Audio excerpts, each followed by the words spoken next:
just coming here has been such an experience. Like just being able to do something like this is so far removed from anything I'd ever done in my life previously.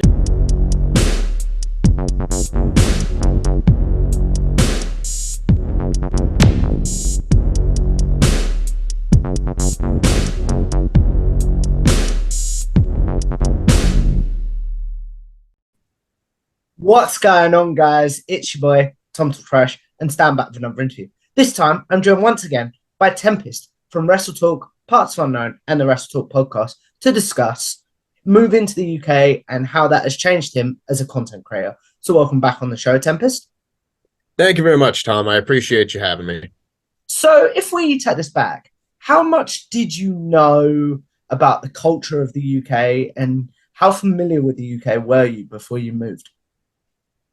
I mean, not terribly. I'd never been here prior to moving here, so it was kind of just jumping in the deep end. But I mean, otherwise, I was familiar with like kind of what to expect just from having worked with a bunch of Brits for the last 2+ years at that point. I knew kind of what to expect in terms of the culture, the food. I mean, I'd been a fan of British comedy and that sort of thing my whole life. So I kind of got the sense of humor and other various bits like that and what to expect. But in terms of actual day-to-day life, I really didn't know what I was getting into at all. What's your favorite British comedy of all time? Favorite British comedy of all time probably would have to be Monty Python and the Holy Grail. It's up there. Yeah. I love Monty Python. My whole family always has. It's always been one of my favorite styles of comedy. Absolutely. So when you were, how long had you been thinking about, okay, maybe I need to make the transition to move to the UK if I'm going to work with the UK crew? Honestly, I had thoughts of doing something like this dating as far back as like the fall of 2019.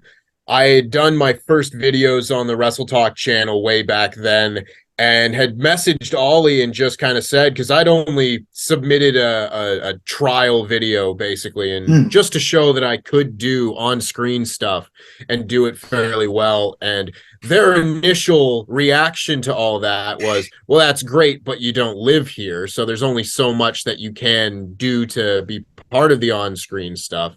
And my immediate reaction to that was, well, if that's the case, I'm willing to move. Like if it's going to help my career in that sense, if it's going to help me just start kind of a new chapter in my life, just open things up a little bit more, hit the refresh or reset button and just go on a new adventure, I'm happy to do that. Like moving wasn't a real roadblock other than obviously the actual act of moving being difficult, but I was willing to do that dating back all the way back then. And then of course the pandemic hit shortly thereafter and just kind of put pause on everything. But it was always in the back of my mind because it was during those times that I actually started doing more and more stuff on camera for them. I started doing Quizlemania and various other bits, and my role just kind of kept growing. And at that point I was thinking, okay, I can do a certain amount while I'm at home, but if I really want to make a go of this and make this a career move, I probably should think about going across the pond.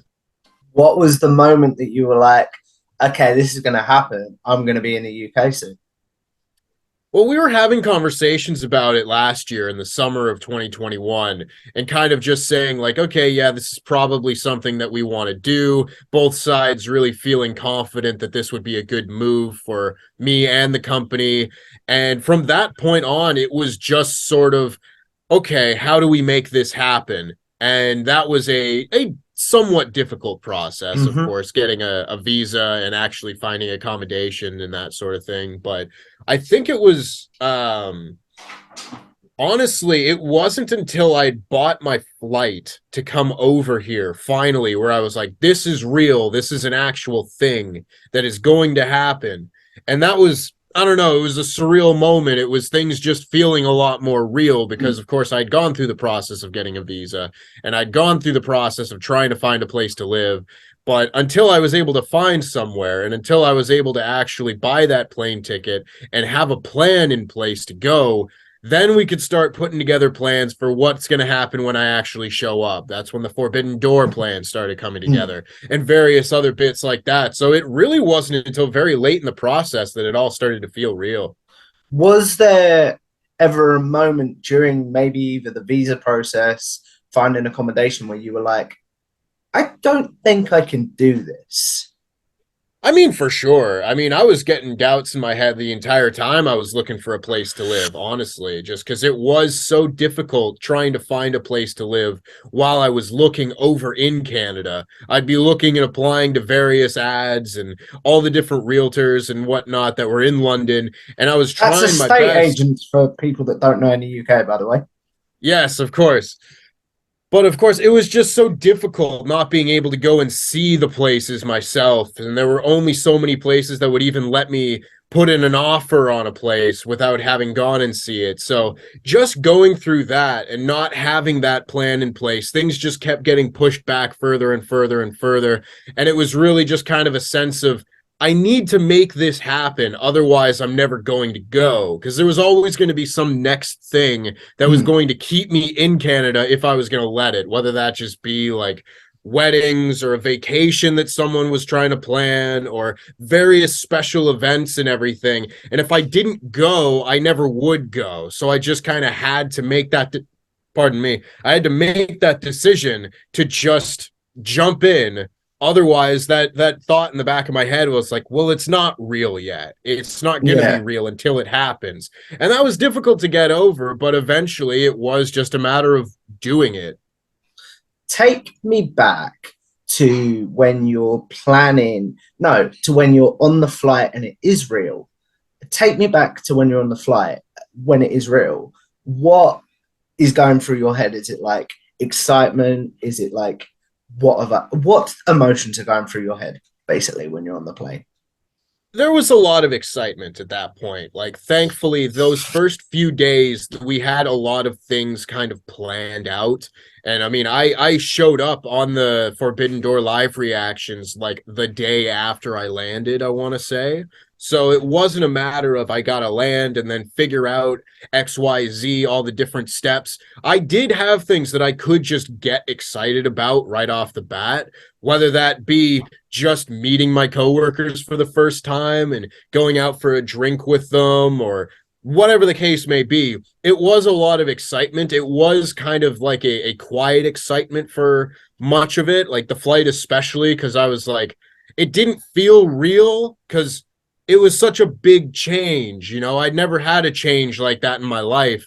I'd never moved cities. I'd never gone through anything like that before. So just sitting there and thinking to myself, like, I'm literally going to the other side of the world and staying there, and that is going to be this big change like I've never experienced. Like I didn't really know what to feel in that moment. There was Mm. excitement, of course, but I didn't know. It was just kind of like a eyes wide open, taking in everything at all times sort of feeling. With having only experienced the UK through TV shows and etc., what was the first thing you found when you stepped off the plane that you were like, this is, I imagine it's almost like this is nothing like Hogwarts moment, if you know what I mean. Honestly, it would probably just be the act of like getting around London was kind of the first thing that really kind of hit me, where I'd heard lots of things about like London's transit system and things like that. I mean, Sucks. yeah, it sure does. I'm not going to sugarcoat it. I'm not a fan. As a But I mean wheelchair the user, I can back that up. I'll say that. yeah.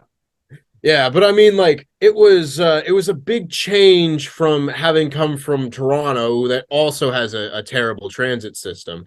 But our terrible transit system is much more small and compact. It's not made for a huge world-class city. So coming here and just seeing the tube map and seeing every which way that you can go, that was different.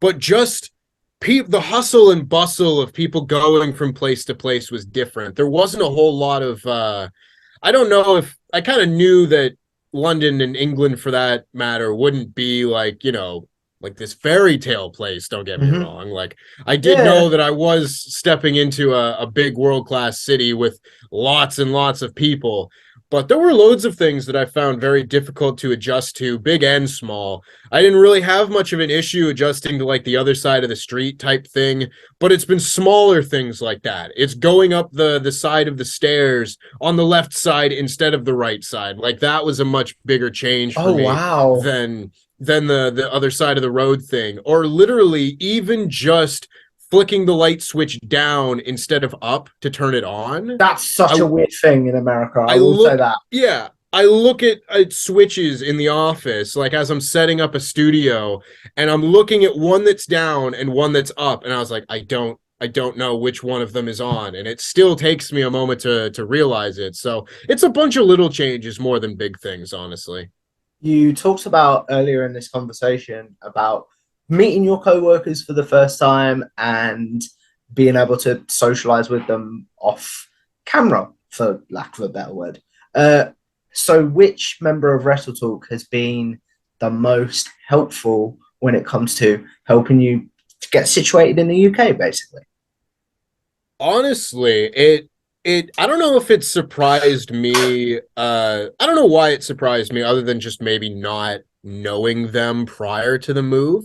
But editor Terry has honestly been one of the great experiences that I've had coming here, just meeting her and seeing how supportive she is, just making an instant friend, basically, and feeling welcomed, feeling like I have that kind of support if I ever needed it. It was wonderful. I mean, they all were. Every member of the team was super helpful. Don't get me wrong.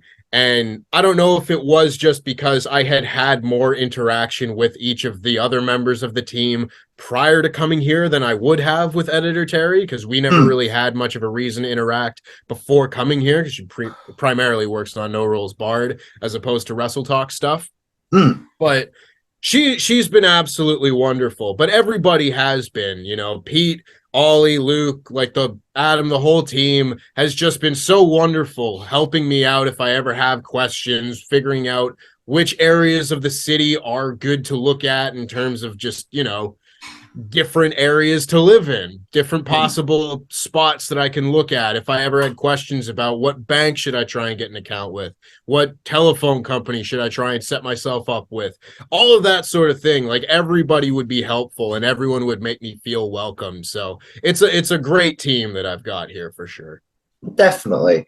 You talked about the challenges you faced. What was some things that maybe you were like, that was a lot easier than I thought it was going to be? Um, honestly, I don't know if I thought it would be harder or more complicated, but just getting situated with the team and transitioning into an office job again. You know, as much as this, I don't really consider it like a I know what you job. mean, though. Much, Yeah. yeah, much less an office job.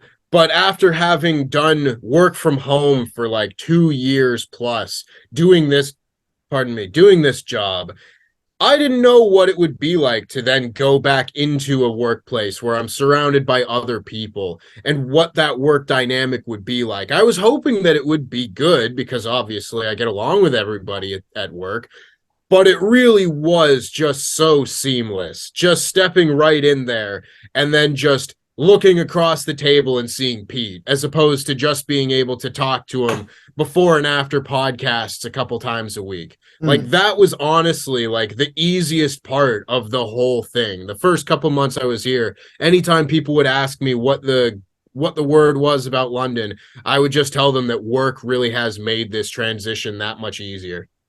You talked about talking to people back home there. What are some things that you miss about Canada? Honestly, it is just like the people. It's my people, you know, friends and family and Mm. everything. And I have been fortunate enough to just be in a position where I can talk to them as much as possible. And I mean, they're all wonderful. They're wonderful folks. They're the ones that will reach out to me without me having to reach out to them because they know I'm busy, but know that I would love to hear from everybody. That has been like the number one thing that I've missed. Other than that, I mean, sports. a lot. I miss just being around that. Watching wrestling live has been something that I've missed just because it's so much I was going easier to to ask you be able about to. how you've changed watching wrestling in a second, if you don't Yeah. mind. Yeah, it's just so much easier when I was there to just catch it as it comes on TV. Mhm. That way I don't need to take time out of my day another day in order to catch up on it. So it's stuff like that. But I mean, I would be remiss if like the first thing that I would mention would be just the people, my friends and family. You talked about it not being able to catch wrestling shows live. So how has since you've moved, how has the way you watch wrestling or even your wrestling fandom changed since you came to England?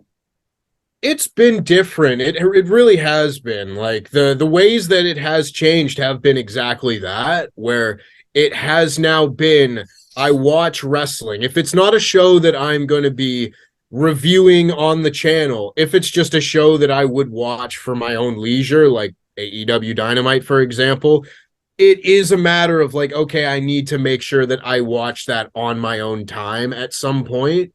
I'll just have to come home one night and I'm tired a lot of the time. I don't want to sit down and watch more wrestling when I've just got done with work where it's been nothing but wrestling for hours.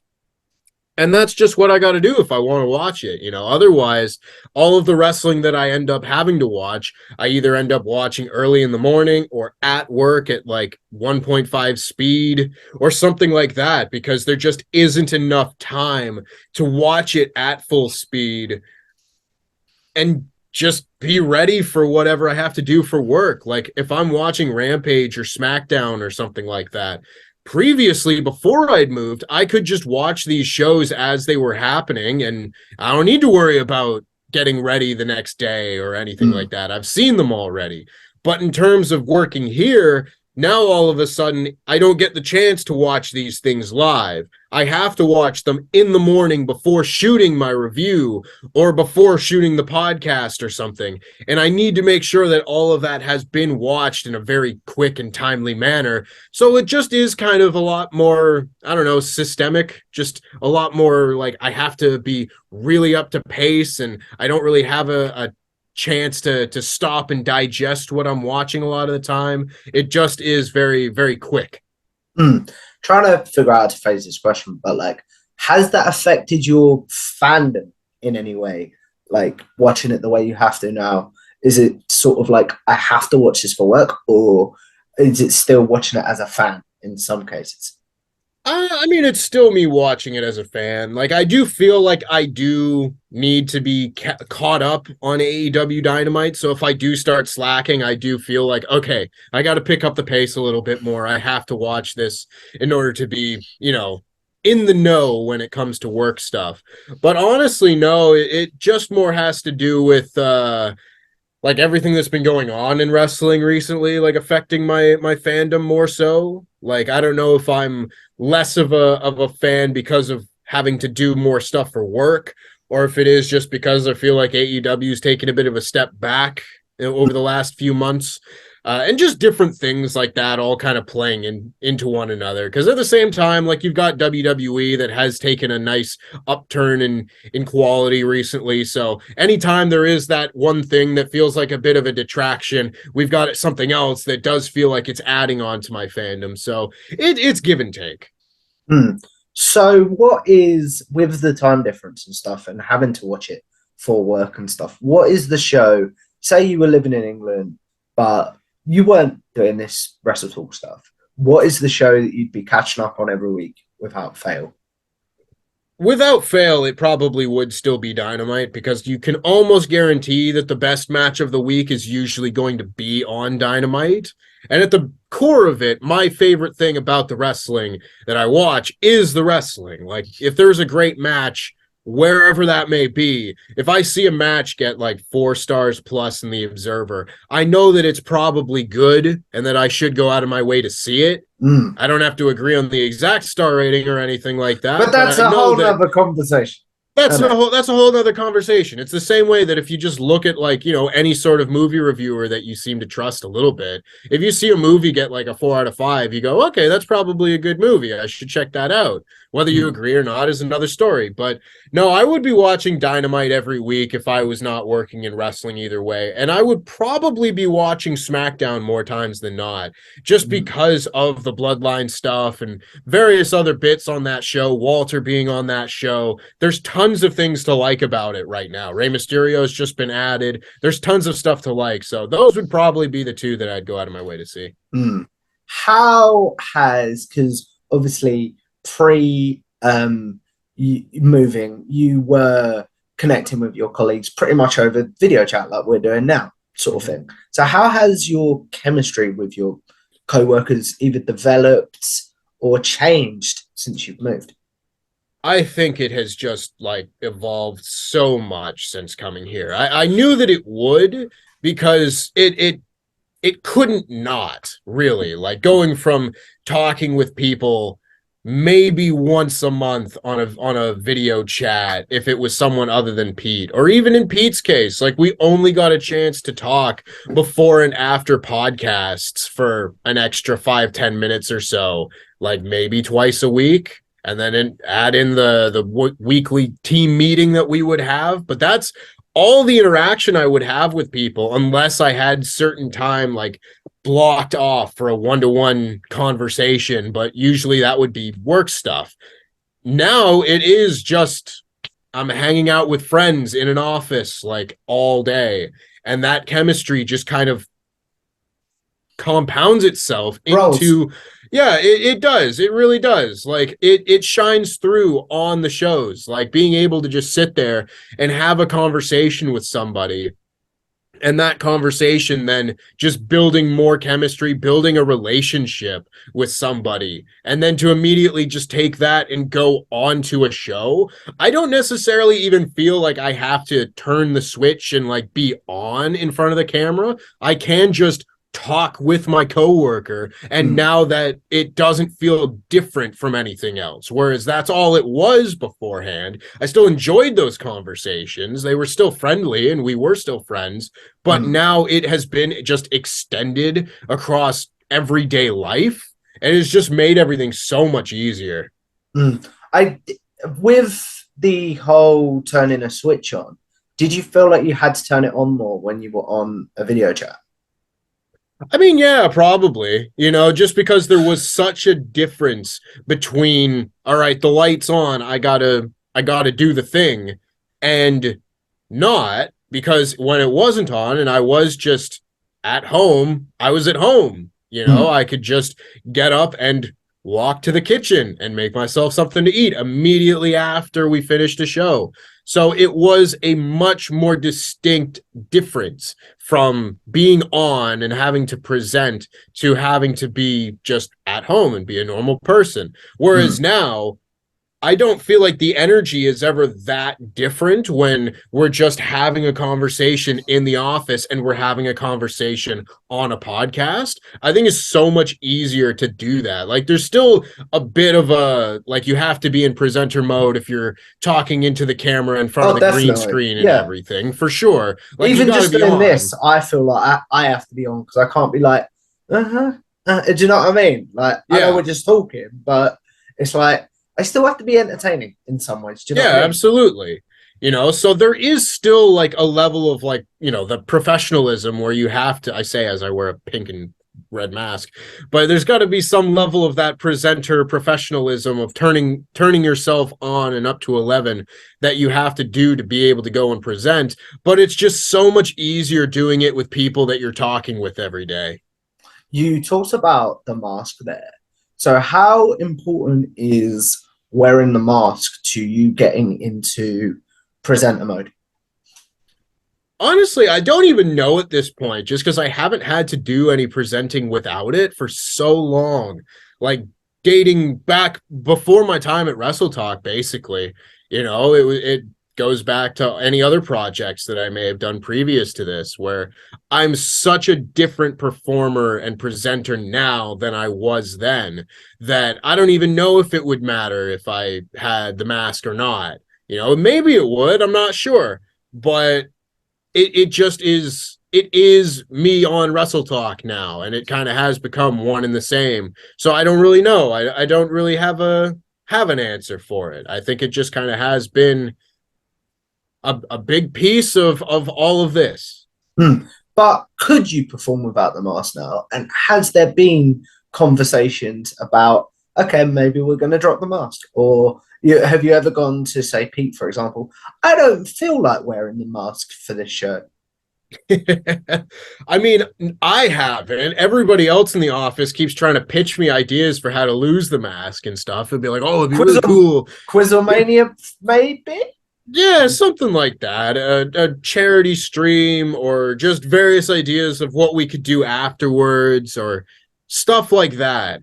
But I don't know. I think it makes me unique. I think it makes me stick out a little bit more because nobody else on wrestling YouTube really is doing this. So it Hmm. just kind of makes me distinct in my own way. I'm not in a hurry to lose it by any means. Maybe at some point I'll just wake up one day and be like, meh, I think I've grown out of it. I think I just want to do something else now. I'm going to be just me and go about that. But in terms of presenting, yeah, I do think that my confidence in my presenting ability at this point has grown so much to the point that I could just be me and it wouldn't be that much of a difference. I just don't know that for a fact as of right now, just because I haven't had to do it. I understand what you're saying completely on that one. So before we do a few wrap-up questions, because I do want to be respectful of your time, as you have been kind enough to record this on your day off, the question I do have is, do you view moving to the UK as a success so far? I absolutely do. Like, even if I had accomplished nothing in my work, even if I was just spinning my tires and wasn't able to make a lot of big life changes happen, just coming here has been such an experience. Like, just being able to do something like this is so far removed from anything I'd ever done in my life previously. And regardless if it was going to be what many people would consider a success, just having that learning experience I would consider a success. That, like, nobody else in my family has been able to really do something like this to the level that I've done it, where they've gotten to travel and things like that, and I'd always been quite jealous of other members of my family getting to do some traveling because I rarely had before I'd done this.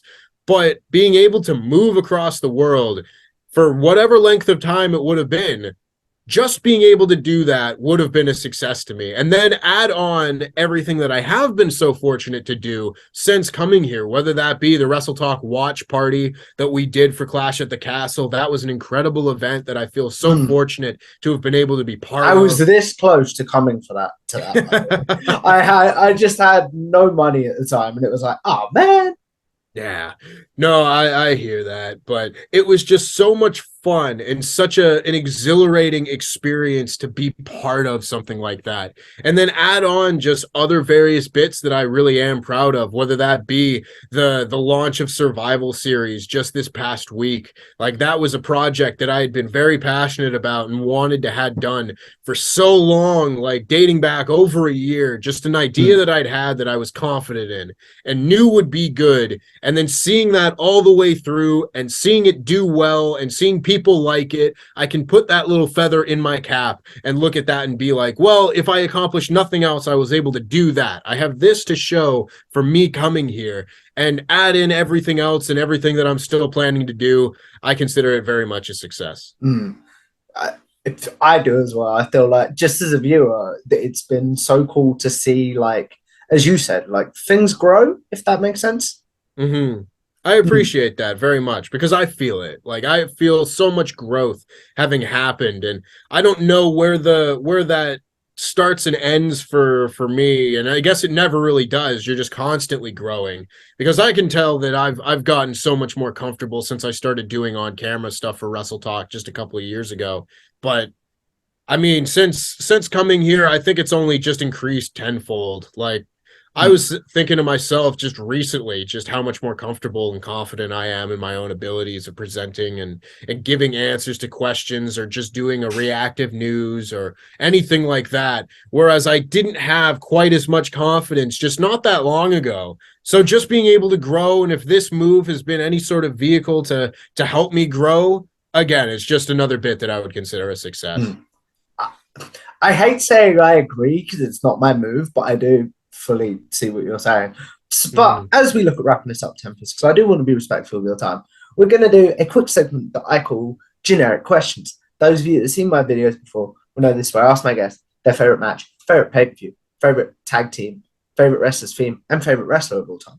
But what we are going to do, as this will be airing in 2023, is we are going to ask Tempest his favorite match of 2022.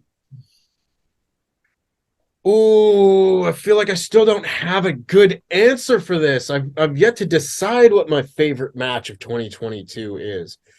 Um, oh goodness me. What's my match of the year? I think it is tough. It's really tough. I think I think my match of the year might just be Cody Rhodes versus Seth Rollins inside Hell in a Cell. Mm. I think, again, there's loads to choose from. And I don't feel like, as there had been in previous years, there's like a definitive number one answer. I Because, agree, and I think that's a great thing, though. yeah, absolutely. But like the last few years, I could absolutely confidently say, like, oh yeah, Young Bucks and Lucha Brothers in the cage, or Young Bucks and Hangman and Omega at Revolution. Like those were easy answers that I absolutely felt confident in. If But it's not that, it might be like FTR and the Briscoes at Supercard of Honor. It might be John Moxley and Wheeler Yuta from that Rampage where Wheeler Yuta got all bloodied I up. forgot about that one. I think I would say that. See, but I say that it might be Sheamus and Walter too. There's Tempest, are so you many good literally going to ones. message me like a list and be like, I should have said this? I just might. If it might come to me after all this, I'd be like, that was my favorite match of the You year. should How could I do. not say You it? should do. I know this will air after the match of the year stuff goes, but if you don't do a match of the year thing, I think that'll be a mistake. Well, we'll see how it all goes, of course, because Adam usually is the one that people care most about for his end of year top 10 lists of favorite matches. But if I have a solid list of matches I feel strongly about, I just might. Mm, fair enough. Favorite pay per view of 2022.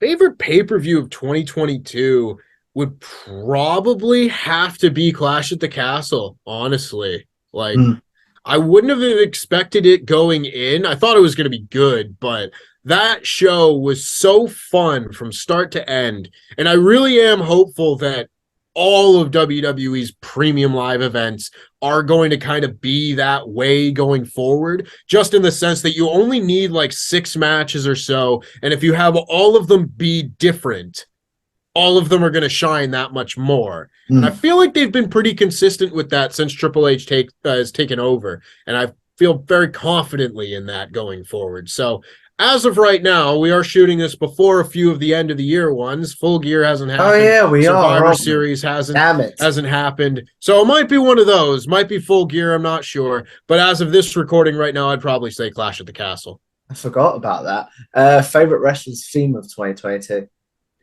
Favorite wrestler's theme of 2022. I know what Ollie Davis's answer would be. His answer would be the Bray Wyatt entrance, because absolutely it would be. I don't know if this is kind of a cheap answer because he only did it once, but CM Punk's entrance at Revolution 2022 with the Miseria Canter from AFI Oh, was my favorite. right. Okay. That was my favorite entrance of the year, so I'm gonna say that one. Favorite tag team of 2022. See, I would almost certainly say FTR, but they just aren't on TV enough. I really thought they were Yeah. going to be. I thought they were going to have this like unbelievable world-beating tag run in AEW this year, and it just kind of hasn't happened yet. But maybe for 2023. That being said, ooh, it's difficult to say. I think just for the sake of their growth and where they are right now, I'd probably say the Acclaimed. Mm, Honestly, they've grown mm. so much as a team, and I'm really happy to see it because they're both great. Anthony Bowens, in particular, I've seen him wrestle so many times on the Indies. He's fantastic. I I hate saying I agree, but I think I agree with that one. And then Yeah. finally, who is your wrestler of the year? My wrestler of the year for 2022, almost almost decidedly has to be Jon Moxley, just for what he's been able to do and step up into the role that he has this year. But at the same time, I really do want to give a huge shout out to Speedball Mike Bailey, because not enough people have been watching his great matches all year, obviously, just because he's been on lower, lower tiered shows compared to a lot of the other people in wrestling this year, of course, because he's been working Impact as a great X Division champion. I got the chance to commentate one of his matches earlier this year for Demand Lucha. It was Mike Bailey against Gringo Loco and Ninja Mac in a 3-way, and that was fantastic, an absolute blast. And literally every match that I see of his is the best match on any show that he's on. So I think for a more general answer, I'd have to give Jon Moxley, because he's been the wrestler that really has stepped up and been the draw and the savior of the company that he is, putting the company on his back. But in terms of pure work rate and having great matches every time he goes out, I'd say Mike Bailey. Fair enough. Again, I hate saying I agree, but I agree with all them choices. But as we wrap this up, Tempest, the question I end all my interviews on is, with YouTube, with podcasting, with social media in general, we're all sort of going to live forever in some sort of way. So what is one piece of content since you've moved over full time in England and to Wrestle Talk that you want to be remembered for? And then what is one piece that you're like, if you could forget that, I would appreciate it? I don't know if there's anything that I really want to forget since coming over here. Like maybe just a poor podcast at times here and there, where I just go off on one from time to time. I know there are some bits where I get very worked up about the quality of various things. And no, actually, I tell a lie. The one thing I want to forget is the episode of My GM that I was on, because I didn't know how to play the game. I absolutely. I think it's fun. It made for a fun video, but if I could forget my involvement in that show and just make it so Pete wasn't sick that day, I think I probably would. But one piece of content that I do want to hold very near and dear and want to be remembered for, probably so far, has been Survival Series. It just came out this past Friday. I'm very proud of it. It has come out pretty much exactly the way that I wanted it to, and that is just... It's really nice to see your vision that you've had for so long just be made and come to be like, well, now you can show it to people. You don't need to explain it to people. You can just show it to them. I think it's great. I think it's the best piece of content that I've put out so far this year, and it probably is the thing that I'm most proud of. That's really cool to hear, man. So as we wrap this up, where can the good people find you and all your content? Well, of course, you can find me on Twitter at TempestWT for all of my random thoughts about pro wrestling and hockey and football and various other bits. But otherwise, if you're interested in my work, you can find me on Wrestle Talk. That's Wrestle Talk on YouTube, on Wrestle Talk podcast, as well as Parts Fun Known, the channel that I head up, which I'm putting out content on all the time now, it seems, including Survival Series that I'm very proud of in particular, that you can go and watch right now over on Parts Fun Known. I'm not usually on No Rolls Barred, save for a Blood on the Clock Tower appearance here and there, but make sure you go and subscribe to No Rolls Barred as well. Patreon.com/Wrestle Talk. I think that covers pretty much all of the plugs. We still got shirts. Go to WrestleShop.com and get an LIW shirt. We still got them. Otherwise, yeah, I think that's pretty much all of them. It's well worth doing, guys. So if you guys like this video, make sure you like, share, and subscribe to Tom Talk Trash. Follow me on Twitter at Tom Talk Trash, and I will see you in the next video. A goodbye now.